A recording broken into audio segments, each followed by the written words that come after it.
Welcome to the DGTL Growth Podcast, where marketing leaders turn playbooks into pipeline. I'm Suze Barnes. Today, we're diving into differentiation with Paul McEnany, co-CEO at Plein Air, a creative company for restaurant and retail brands. If you're serious about scaling smarter, drop the word growth in the DMs. I look forward to talking with you.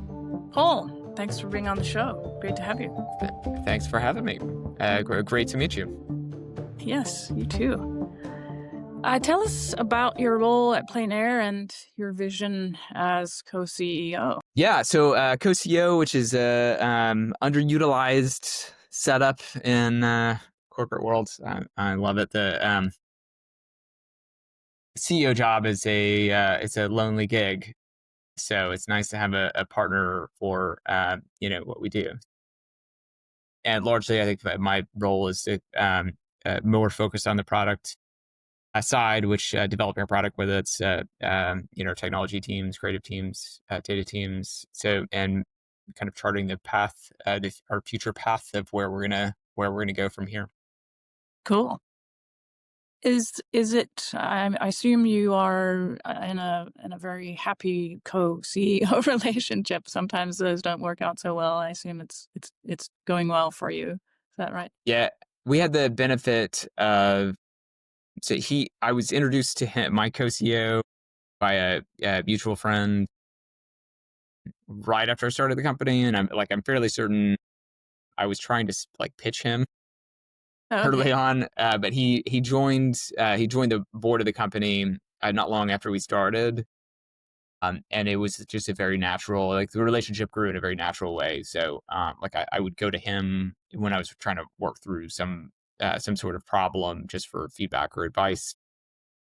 So, and we're wired in very similar ways, but sometimes you don't really know that up front, and it sort of just takes some time working together to kind of figure that out. We attack problems in very different ways, but often end up in very similar areas after we think it through in our own ways, which is great. And I think we have kind of complementary skill sets, so it works really well. Super. Yeah. It can be challenging, so I'm glad it's working out well for you. Yeah. Are there any strategic changes or innovations that you're leading right now or seeing as trends in the restaurant and retail brand space? Yeah, I mean, we are a very weird mutt of a company. Largely not long after we launched, I think we did the typical thing, which we figured out what our story was, built the website, and we're kind of all right, well, now we need some folks to pay us to do what we do. And we had a restaurant, and I'll get to the answer to your actual question, Sure, yeah. but just for background.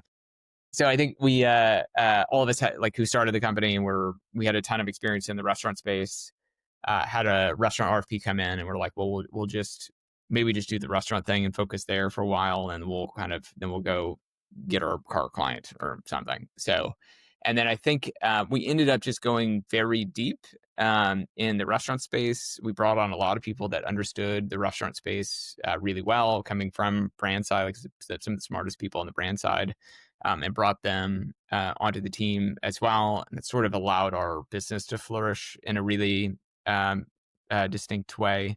So if you think of, there's kind of three core pieces. One is our technology side, which is typically the tip of the spear.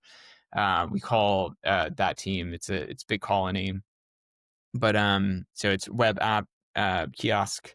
We're working through a dine-in implementation, but it's a series of restaurant ordering interfaces for brands. So that's one of the, it's the largest platform in the industry, and often where many of our conversations start. Our innovation pipeline on that side is obviously evolving really quickly, both just covering more types of digital interactions between brands and their guests. So obviously, kiosk is a big piece for us that we've been building out over the past year. And that's just kind of going on its own because it's just a big opportunity space. And obviously, most of restaurant digital technology in the guest experience realm has focused on off-premise orders. And now that's starting to move on premise as well, which just means, you still need to build the guest relationship in a very clear way, even when they're ordering through digital technology, which is kind of unique. And then building out some of the dine-in product, which is really, if you think of most ordering as like, I, I figure out what I want, I place my order, it gets delivered to me, I pick it up, and then you're done. You know, in restaurant ordering is much more of like a conversation. So I might order some tacos, and then I might order a margarita, and then I might order a dessert, and then I might decide I want another taco. So, and you need to be able to facilitate those interactions. That kind of experience has been really fun. And then on top of that, like, what we can actually do when we have the menu data and the location data is all kind of dramatically evolving. We're kind of on the forefront of what the next generation of these interfaces will look like. So a ton of work happening on that side. The kind of the middle part of our business is the data team. So we're doing anything from marketing analytics, business analytics, loyalty analytics. But it's a big gap within the restaurant space. Is these brands have these very powerful loyalty engines and often don't have the teams scaled out to be able to really get the most out of them. So our team is very good at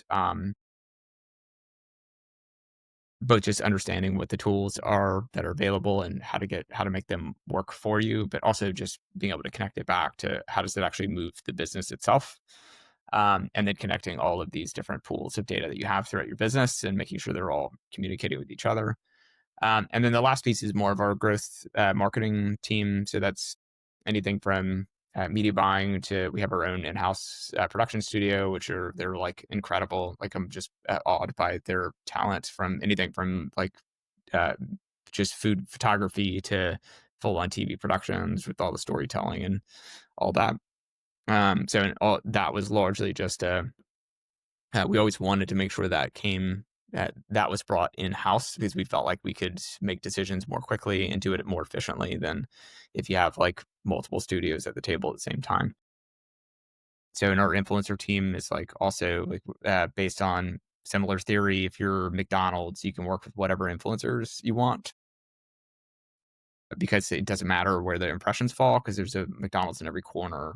For our clients, they're typically, regional or super regional brands that might have 800, 900 locations, but they're usually in one part of the country. So if you work with whatever influencer and then all those impressions fall in New York, Chicago, LA, you get no benefit of that, even if you're paying for it. So we brought more of the trade area lens to influencer management, which has been a big win for us. But yeah, so it's really just a part of what that team does. But we have from we're about 9.5 years old. We have from the beginning have been very active and risk tolerant. And when we don't have some we don't have VC money sitting somewhere. So, but we've always said we're going to put what we're doing, we're going to put it back in the business to make sure we are creating a lasting organization that can grow and make something special. Mm-hmm. So that's really always what it's been about. And then I think the restaurant industry more broadly is just, it's always moved a few years behind where retail has been, which has all kinds of very interesting and unique kinds of problems from, a lot of digital ordering happens in third-party marketplaces today, DoorDash, Uber Eats, et cetera. But that creates all kinds of weird uh, problems with who owns the guest relationship, how you actually make money on those orders, all that stuff. And, a big part of the challenge that we're working on is just how do you wrestle back and make the restaurants win with their guests directly. So, but yeah, it's an interesting business. Sounds like you have about 3 or 4 businesses within one there that you're managing. Yeah, it is. It is definitely. I mean, you could it is part of what makes us better and weirder. Is like I had the first like large piece of business that I took on way back many years ago. I sat down with the CMO right when I was taking over, and he said, Paul, every agency is it's good at one thing. You just got to figure out what that one thing is, Uh, and I feel like I like took that as a personal challenge because like I do have a great respect for you know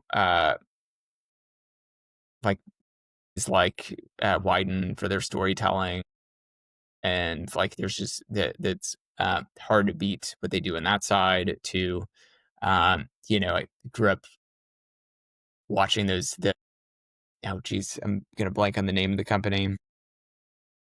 All the old Burger King work. It's Chris Porter, and there was another digital shop that was doing all these really crazy digital executions to obviously RGA and their systems side. And I always kind of believed that the challenge is to bring all those kind of perspectives and those worldviews together into one place. Yeah. It makes us an interesting business, but because we do so much, it makes us better in each area. And like we have clients that work with just one small slice of what we do.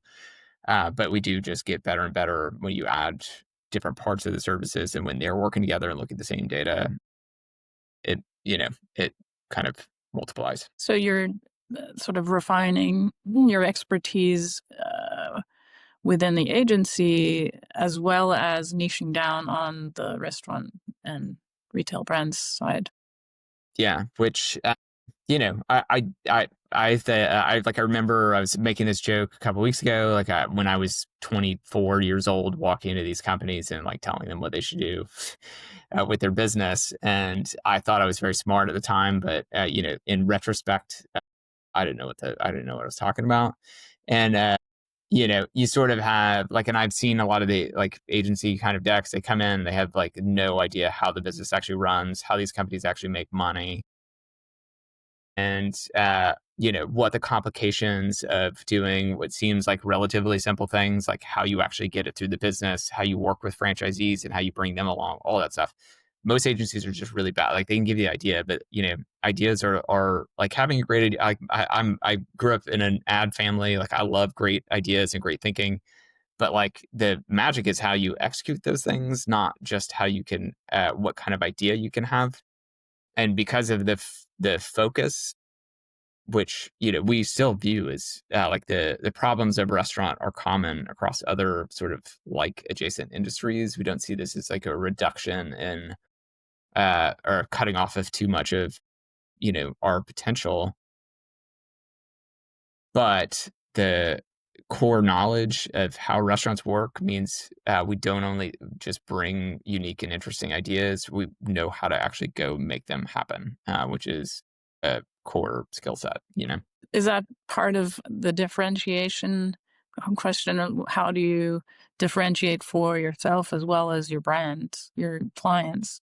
Yeah, realistically, we are horrible for selling ourselves. Like, we haven't. Realistically, we do so many different things, and we are. Best in class. Like, I'm. This is going to sound like me, probably a little bit too much pride. We're good at what we do. Yeah. The challenge is we work in so many different pockets that like it feels like an onslaught when you're like, well, here's an app that's awesome that we built, and then here's this TV campaign that's awesome that we built, and then here's this like data infrastructure that we built, and here's why that's all. It's a challenging story to tell. The magic is like we've grown because of word of mouth and referrals, and people go from one company to another, brought us along, and now it's like our next big push is really just making sure our story is clear and why we're different is clear. But for those that work with us, it is already clear, and it's really about amplifying their voices. Sure. How many people are on your team? We are 130-ish, somewhere in that zone. Okay, nice. For 9 years, that's really great. Yeah. What major shifts are you seeing in the industry right now? The holding company business is a shit show. Yeah. And I think that's going to drive a lot of shifts. And I think, there is a kind of a re-flourishing of independent agencies because of some of the messes around consolidation with some of the larger shops. Hmm. So I would expect that shift to continue to happen. I do fundamentally believe that industry specialization is our secret weapon, and I imagine we're not going to be the only one that figures that out. So I would suspect there'll be more of that to come. And what areas of the country are you focusing? Are your clients focused in? It is also a core benefit of industry focus is we don't focus in one territory or anything like that in the US. Like obviously we are most of what we do is in the US. We're starting to build internationally, and that's also kind of one of our big growth areas. But the problems are restaurants. If you have a restaurant in Boise, it's not that different than a restaurant based in Atlanta, you know. So if you understand the problems, we have the tools and resources to understand local trade areas really well. Um, so yeah, I mean, we don't see it like we work with brands all over the country. Great. How has AI been impacting your business or growth? Dramatically, everything from obviously our developers all have AI tools that help them develop. We have an administrative interface that we're updating. 80% of that is written by AI at this point. That we see that it's kind of a core part of how we grow and kind of changing how our development workflows work based on using those tools. I mean, we use it all over the place. Our strategy team is like, it's like a 4X strategy team because they're like very good at with the using AI, whether it's for research or you know, we have agents for each one of our clients with all of our data sets together. So they use them to go mine the data and help support giving direction to where we go. Our writers all use it consistently, which is like, I think the role of how we work together is going to change, is already changing because of AI. Like a part of your job is to know what good looks like and to be able to set the vision. Like we've all, obviously, like I'm sure you and everyone else has used GPT extensively at this point. It's the epitome of just throwing shit at the wall. Like you get a whole lot of stuff, and how you direct it and work with it over time, and then how you select what's good and then double down on what's good is a core skill set. So you should you can tell when somebody's just like outsourcing their work to AI. It is a different ballgame when somebody's supercharged by somebody who is great is supercharged by AI.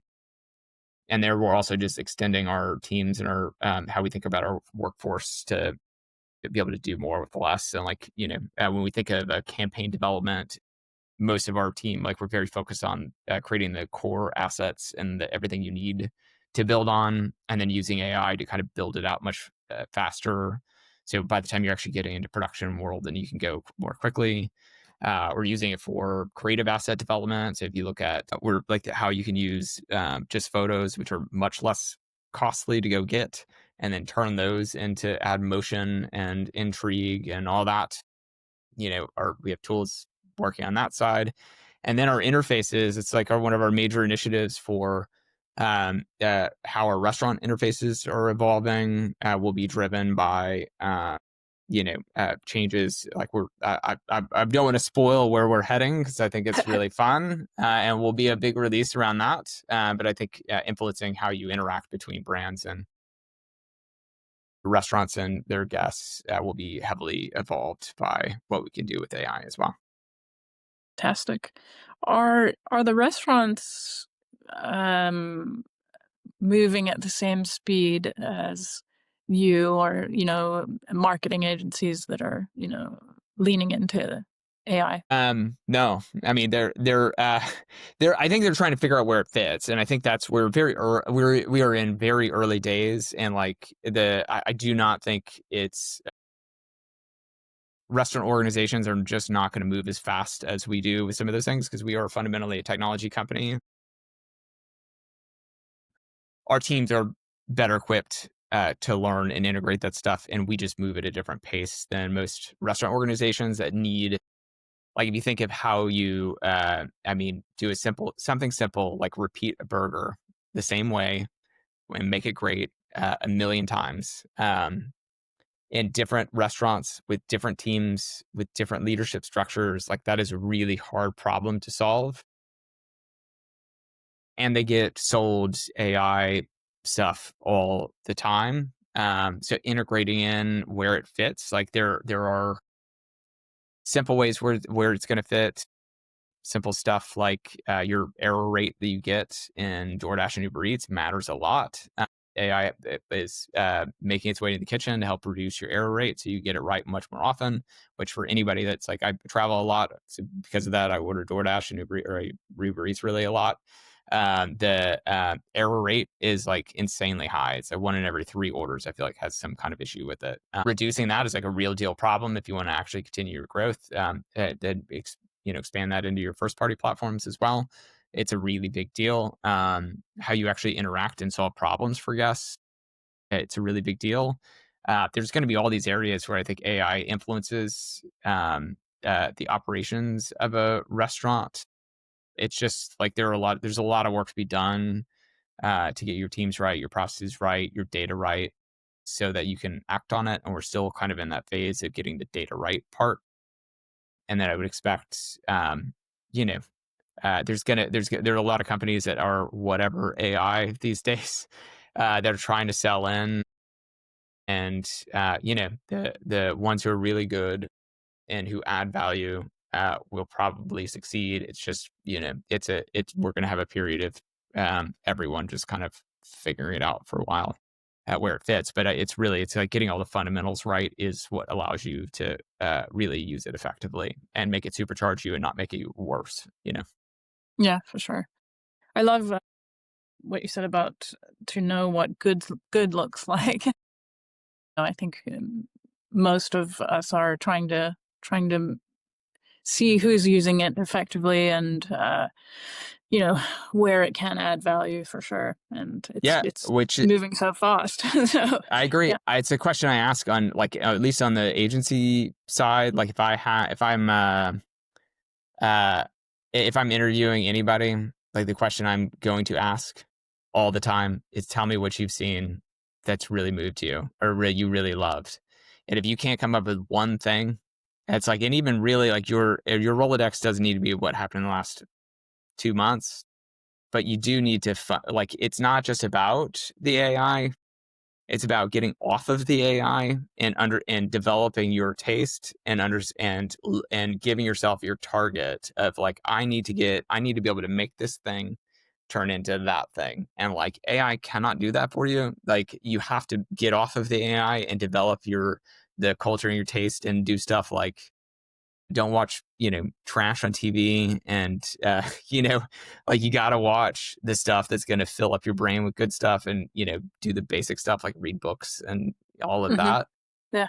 and develop your taste and develop your taste is a part of what allows you to get good at integrating in tools like AI in a way that doesn't turn your work into trash. Hmm. So Yeah. Yeah. anyway, I love that. I heard somebody recently describe it as the music is not in the piano.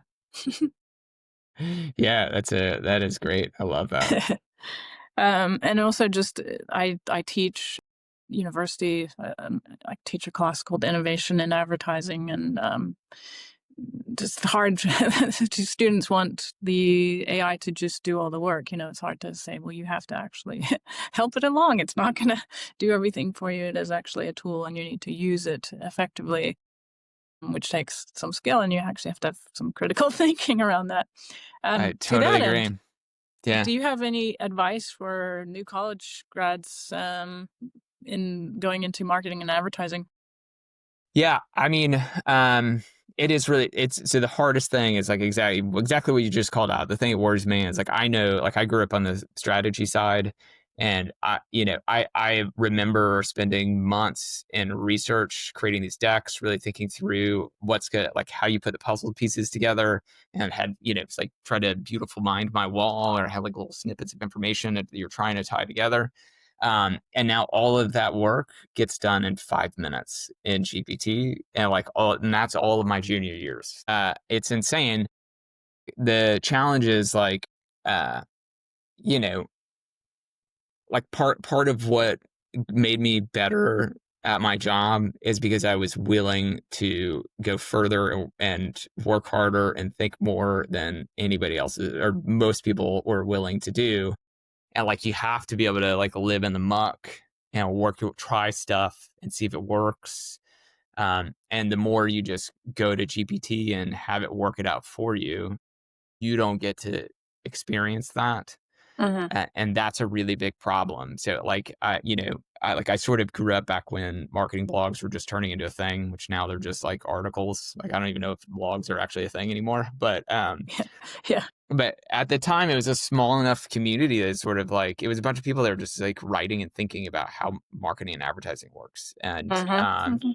You know, and all, so that's, I mean, I was the nerdiest, I didn't get married until late, largely because I was, screwing around in marketing blogs all the time. I'd go to work, I'd come home and I just read and think. That practice of reading, thinking, writing, which writing should be a skill that everybody has because writing gets your ideas on paper and helps you communicate.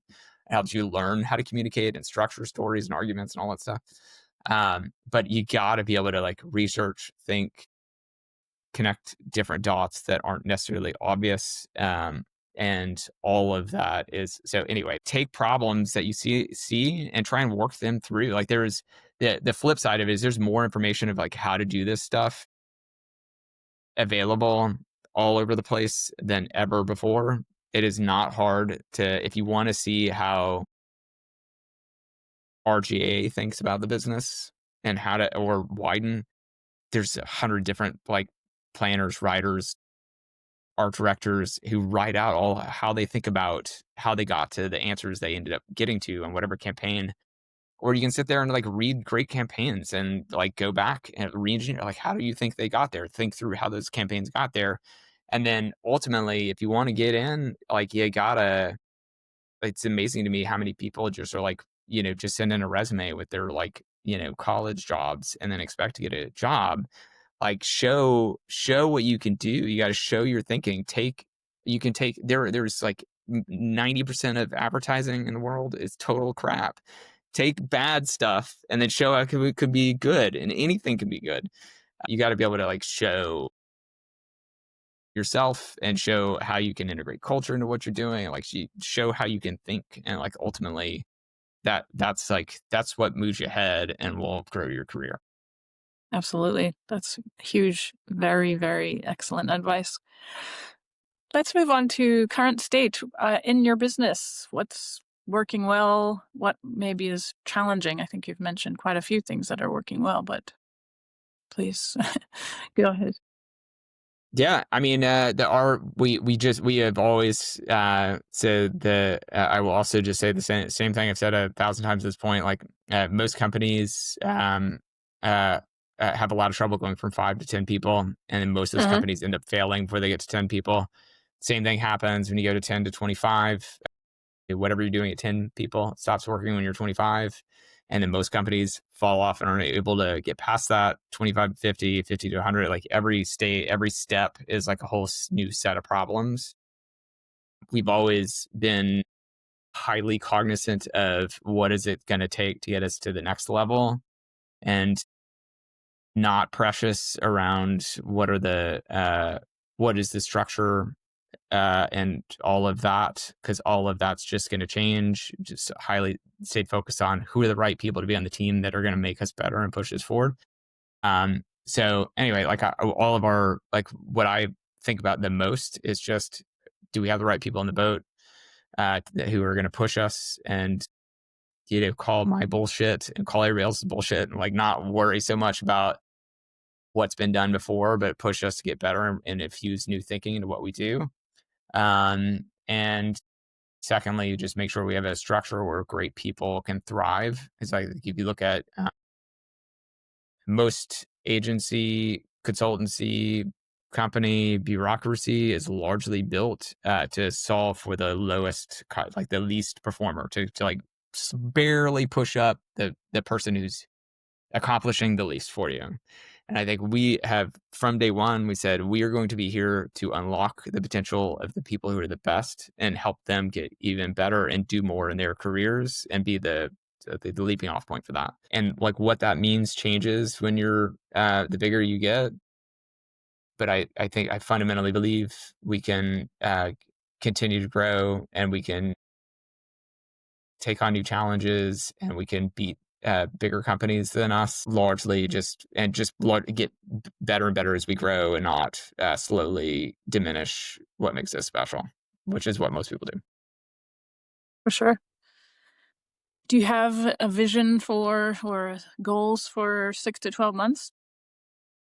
Yes, I think we're largely focused on in a couple of different things. One, technology side, we're going to see, like, we've been building a lot on the foundation to kind of be able to accelerate how we go to market and how we grow, and on the technology side. So I'm like very excited about 2026 because we just have gobs of potential, and the stuff we're working on now, just it's like mind blowing. I love it. And so that's very exciting. And then really just from our overall, the Plein Air group brand is like kind of my baby. It's obviously like that was, there from the beginning, and like, but we've always been like, I made a joke once that's like, if somebody asked like why like all our stuff is all black and white, and like they basically asked, why are you always black and white everywhere? And I was like, well, it's our clients have the color. Clients have the color. And like, if you think of like how our clients are like, we're the, but we didn't really speak for ourselves. Our clients spoke for us. But this next year is really about us building up how we tell our story. So I'm pretty pumped about what that will mean as well. If you could solve one major challenge today, what would it be? I mean, it's the same. The major challenge I would solve would just be to run faster and to more. I don't know. Truly, I spend the most time on people and team and how people work together. And it's really at the service of that. How do you always make work that we're proud of, which is fun? Like, when it boils down, at the end of the day, are we helping stuff and getting stuff out the door that makes us proud, and we want to put it in our book? And it doesn't matter if it's an email or a multi-million-dollar campaign. It's the same for all of those. So, and that's what it's all about. So, do you make great work, and can you do it efficiently and be good stewards of our clients' money, and do it better, faster, and less expensive than everybody else? Is that whole like what is it, the cheap, good, fast wheel? And I always said that is bullshit, because I've seen stuff that's done fast and it's cheap and it's freaking great. And like, I want to do all three. So let's go. There you go. So let's go. Yeah. Sure. Let's see. I know that you are a former, maybe, I don't know if you're doing it now, parachuter, skydiver. I did skydive I did my first in 2007, and then had a couple stints with it, and then I got up to 500 and some odd jumps, which sounds like a lot, but it's not in skydiver world. And then we found out my wife's pregnant with our first kiddo, who's about to turn 6 in a couple weeks.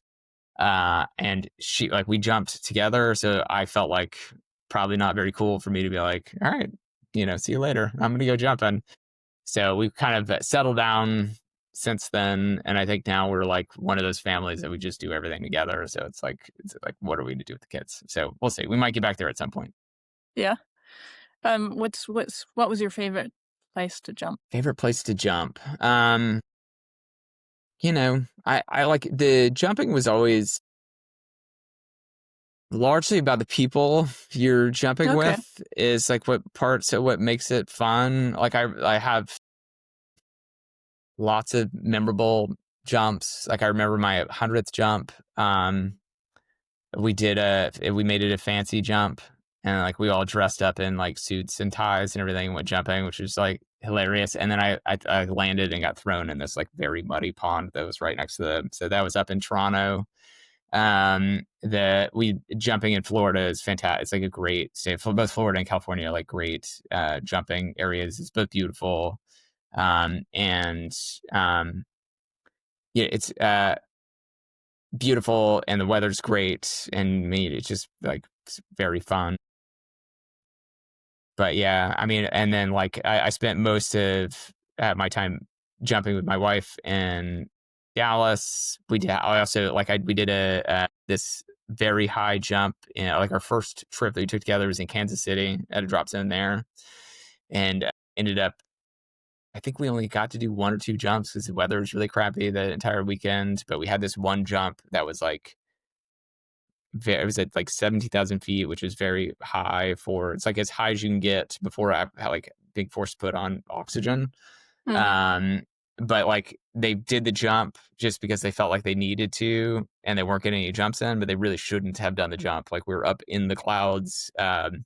But I remember that jump, and I have video of that jump, and that was like magical.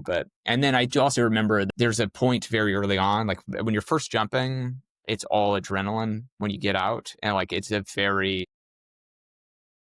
like, I mean, obviously it's very windy. There's a lot going on. And like for a lot of people that you just sort of black out, you don't even remember the first part of the jump because it's just so much adrenaline racing through your veins. And I remember the first time when I sort of like got past that, and I was like, I'd gone through the training, and it was like one of the early jumps where like you're not good enough to really jump with other people, but you just kind of jump by yourself because like what else are you gonna do? And I remember sitting there and like looking up and not being scared at all, and like the feeling of total peace in the sky, and then also sort of like you're like flying around, like you move around the sky, and it's a really cool feeling. Like highly recommended, especially for stressy people. It's like a very good stress reliever, surprisingly. So yeah, just a few. Awesome. I wanted to share this quote that I found that is, the mind is like a parachute. It works best when it's open. I love that. I might use that as well. I like that. Cool. Well, Paul, it's been so great to chat with you, and excellent to hear about your business, and I wish you much success. It sounds like 2026 is going to be very exciting for you, and really appreciate your insights that you shared here, and your generosity with your time today. Cool. Thanks so much. It was great to chat.